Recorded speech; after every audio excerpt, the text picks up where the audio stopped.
اته کاله وړاندې په نیپال کې زورورې زلزلې هلته د لرغونو آثارو ډېره برخه ویجاړه کړه، خو اوس یې د بیا رغولو کار هغه مهارتونه بیا راژوندي کړي چې د وخت سره په کمېدو.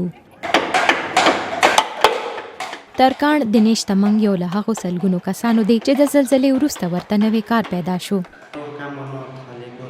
ما دا کار تر زلزلې وروسته پیل کړ. تر زلزلې مخکې زه بېروزګاره وم.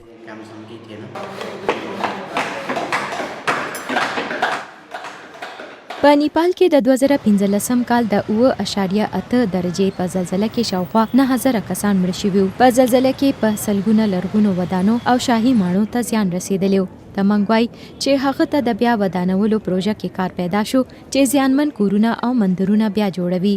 په نیپال کې مندرونه او لرغوني آثار نه یوازې د سیلګرۍ لپاره شهرت لري، بلکې د کلتوري او روحاني ژوند یو مهمه برخه هم ده.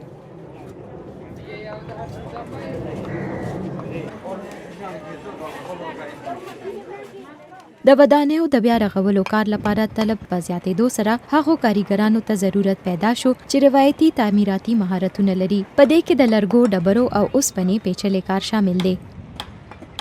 په نیپال کې یوې ځانګړې اکاډمۍ د زلزلې وروسته په سلګونو کسانو ته د تعمیر روایتي مهارتونه ښودلي دي.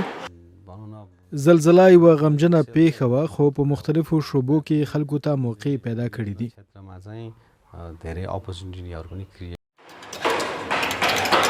رابندر پوري وویل چې اکاډمي یې د زلزلې وروسته پراخه کړه څو د زیات تربیت غوښتنه ورسره پوره کړل شي.